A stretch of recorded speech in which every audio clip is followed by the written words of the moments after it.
Hello everyone and welcome to Finspace. तो जैसे कि अपन लोग देख सकते हैं कि इन दिनों काफ़ी सारी कंपनीज जैसे Rossari biotech, Happiest Minds and Route Mobile अपने अपने आईपीओस लेकर आ रही है मार्केट के अंदर to raise finance from the company. और अब इन कंपनीज के बाद एक और company CAMS which is Computer Age Management Services अपना आईपीओ लेकर आने वाले ही है। बट बीइंग एन इन्वेस्टर, किसी भी कंपनी के अंदर अपना पैसा इन्वेस्ट करना without sufficient information is not a wise decision. और आपके इसी डिसीजन में आपकी मदद करने के लिए हम लेकर आए हैं आज की वीडियो।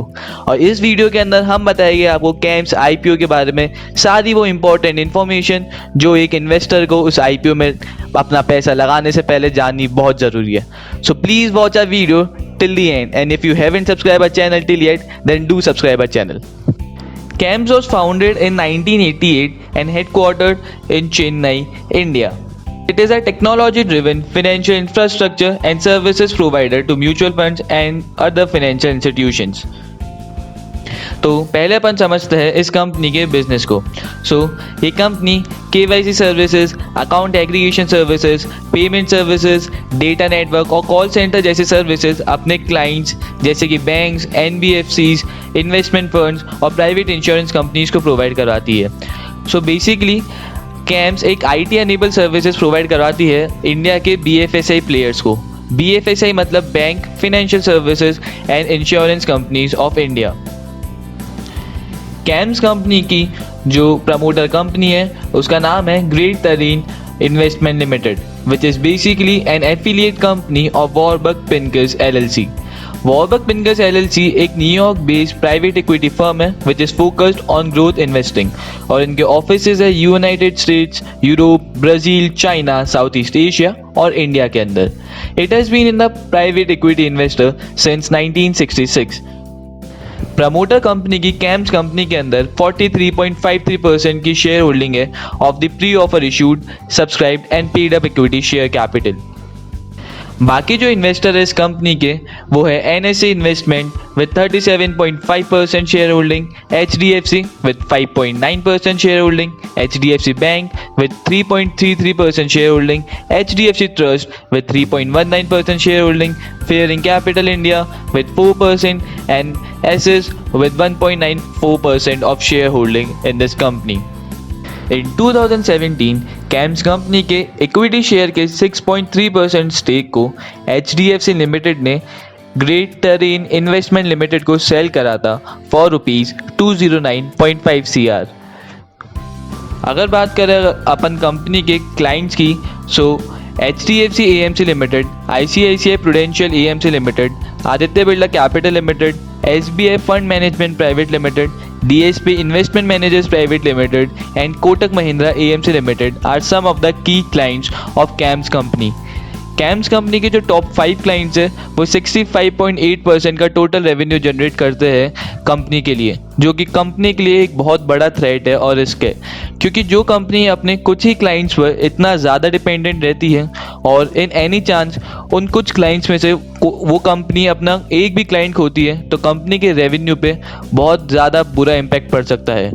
अगर बात करें अपन कंपनी के फाइनेंशियल्स की, कंपनी का जो टोटल असेट्स और टोटल रेवेन्यू है वो लास्ट 3 ईयर से कंसिस्टेंटली इंक्रीज हुए हैं। बट कंपनी का जो प्रॉफिट आफ्टर टैक्स है वो मार्च 2019 के अंदर 10.5% से डिक्रीज हुआ है एज कम्पेयर टू मार्च 2018। अगर नज़र डालें अपन कंपनी की कैश फ्लो पे, कंपनी का जो ऑपरेटिंग कैश फ्लो है वो लास्ट 3 ईयर से इंक्रीज हो रहा है, which shows the operating efficiency of the company. But company का जो नेट कैश फ्लो है वो मार्च 2019 के अंदर 150% से डिक्रीज हुआ है as compare to March 2018, which is a big concern from the point of view of an investor.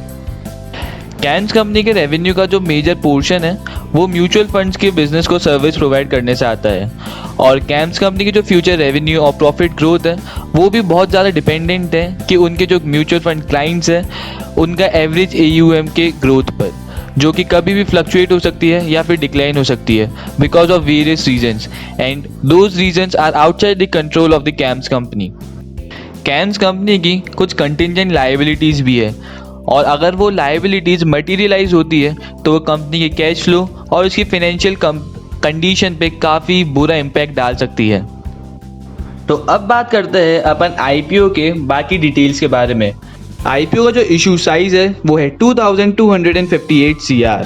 सो ये जो आईपीओ है इसके अंदर कंपनी कोई फ्रेश इक्विटी ऑफर नहीं कर रही है।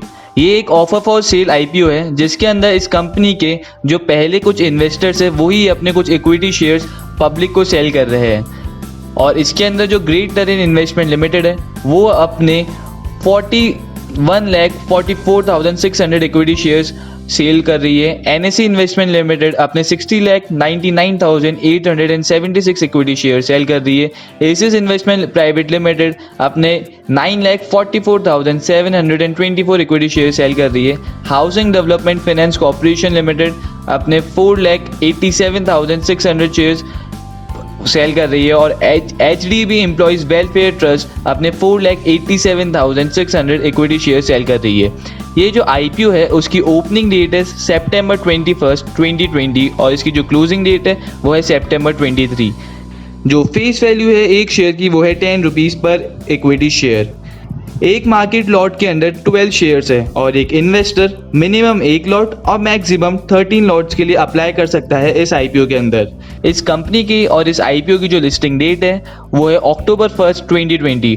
अगर अपन इस कंपनी के आईपीओ को हैप्पीएस्ट माइंड के आईपीओ से कंपेयर करें तो शायद ये इतना अट्रैक्टिव ना लगे, but still let's wait for the whole information to come out. That's all from our side. Thank you for watching the video. If you liked the video, then please press the like button.